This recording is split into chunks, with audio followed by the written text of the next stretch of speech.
1,000 subjects were recruited by the 8 participating centres across Europe, with 900 obese or overweight parents enrolled in the 8-week weight loss programme. The families were recruited using word of mouth, healthcare professional referrals, the media and house-to-house leafleting. Some centres had more difficulty in recruiting families than others. Potential recruits were extensively screened, and those with metabolic conditions, diabetes, certain allergies and weight loss due to surgery excluded. Once recruited, families, parents and their children took part in clinical investigations, anthropometric measurements, weight, height, BMI, body waist and hip circumference ratios were taken, blood pressure too. Blood and urine samples were taken from adult subjects at baseline, after the 8-week weight loss phase, and at 6 and 12 months. These samples are used to identify hormones and metabolites involved in the regulation of appetite. Children who were willing also gave blood and urine samples. In adults, an oral glucose tolerance test was taken at the same time to aid prediction of type 2 diabetes. Biopsies of adipose tissue were taken for analysis of gene expression, and a further fat biopsy taken after 2 days of the weight loss programme to aid the identification of predictor genes associated with weight loss. The physical activity level of recruited subjects was also assessed. Door de batterij is 20 seconden. En als het lampje niet meer knippert, dan moeten we eventjes bellen. All adult subjects initially took part in an 8-week weight loss diet, using an energy-restricted, liquid, low-calorie diet of 800 to 880 kcals a day. This diet contains all necessary proteins, essential fatty acids, and the daily requirement for vitamins and minerals. This daily energy intake of approximately 800 calories may typically result in a weight loss of 1,000 grams or more each week. A limited amount of fresh vegetables and salad was allowed in addition. 90% of recruited subjects successfully completed this first weight loss phase, reducing their weight by 10% or more during that 8-week period. Het streven voor mij was om, laten we beginnen met datgene wat Diogenes eiste, dus die 10% geloof ik, wat je minimaal vanaf moest halen, of we dat zouden halen. Ik ging er eigenlijk vanuit dat dat veel meer zou worden. Dat is dan uiteindelijk ook wel gelukt. En het streven is nog steeds, als we onder de 100 uitkomen, althans voor mij, dan spring je gat in de lucht. De eerste week is lastig. Het is echt een hele omschakeling in je patroon en je lichaam protesteert aan alle kanten. En ja, daarna loopt het eigenlijk vanzelf. En het grote voordeel is, dus vonden wij, als je strikt op Modifast zit, dat iedereen dat snapt. Iedereen in je omgeving snapt dat ook. En je krijgt geen verleidingen meer. Stel je niet aan, dat ene koekje, dat kan nou toch geen kwaad. Als je heel strikt, we doen Modifast en verder niks, dan snapt iedereen dat. En dan lukt het ook wel. Im Arbeitsbereich, da kommt dann schon so, wenn man dann was sieht, ne? Ja, wie lange willst du denn noch machen? Du fällst ja vom Fleisch und isst doch mal was Ordentliches und so. Ja?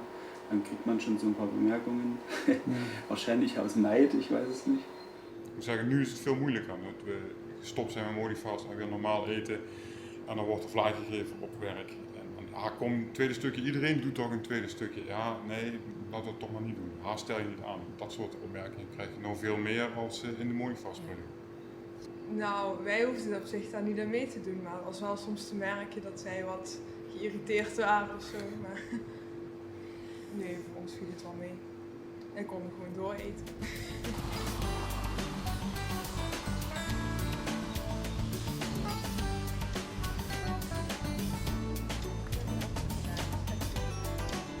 The first bunch of people that arrived to the center seemed a little bit suspicious or wary of the liquid diet. This is something that's done in Greece for the first time. But once we got like 10 families in the program and they saw the good results and they liked our working together and our way of working, all the dietitians. They seemed quite happy. So many of our participants after that came from mouth to mouth. And especially during the first week of them being in the liquid diet, they found it very, very hard. I'm sure it's the same in the other centers too. By the time they started forgetting their hunger, they changed their minds and everything seemed to change in a positive way. They found the diet more practical, more economic. They didn't have to carry Tupperware with lunch at work. They just had to carry, the small sachet of the diet and just mix it with water. So it was very practical. They didn't have to think about what to cook every day, apart from their kids, of course. So it was a positive experience. Families with at least one member who achieved an 8% loss of initial body weight were then randomised to one of the 5 dietary arms, including a control group. In 2 centres, supermarkets set up for the study provided families with free food for 6 months, followed by 6 months of dietary advice and support. The other 6 centres provided families with 6 months of dietary advice and support only. The 4 diets used in Research Line 1 were high or low in protein and high or low in GI. The 5th diet, the control diet, was based on the family's usual diet, but with additional advice on the inclusion of healthy foods. Each diet, and what this meant in terms of portions, was clearly explained to the subjects. Families at the 6 centres not using supermarkets were given access to a dietitian every other week to provide advice on weight control and diet composition, through recipes, advice on cooking, and behaviour modification. Advice on the content of the diet was standardised across all centres, but also reflected local dietary customs. A basic characteristic of the diet in Crete is lots of olive oil, both in salads and when cooking the food. So this is something that we had to cut back when advising people on how to eat during their 6-month intervention program. We did that by suggesting small amounts of olive oil, which will be enough to take all the good nutrients it has.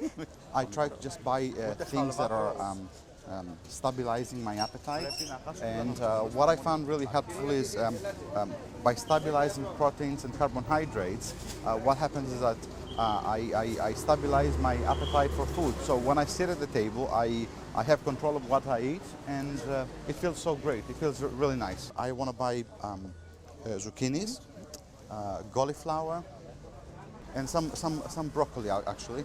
What I will do with those, I will boil them when I get home, and sometimes I steam them instead of boil them.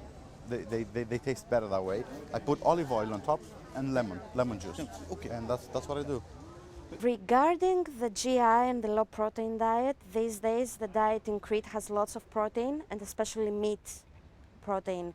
So if we consider the low protein groups, dietary intervention groups, this is a bit difficult. And today we randomized a family that said, like, if I have 50 grams of chicken with my main meal, it's just one small piece, like a matchbox. So that isn't enough. Τόσο. Πολύ μικρό. Πολύ μικρό. Και κοιτάξτε όμως πόσες πρωτεΐνες έχει το άτιμο. Που είναι ένα μικρό κομματάκι κρέας. Το κοτόπουλο, ας πούμε, έχει τόσο πολύ. Το κοτόπουλο πρέπει να έχει λίγο λιγότερο. Καλά, ένα παράδειγμα έδωσα εδώ. Το κοτόπουλο στο γκρίλ έχει πιο πολύ. Πιο πολύ. 16.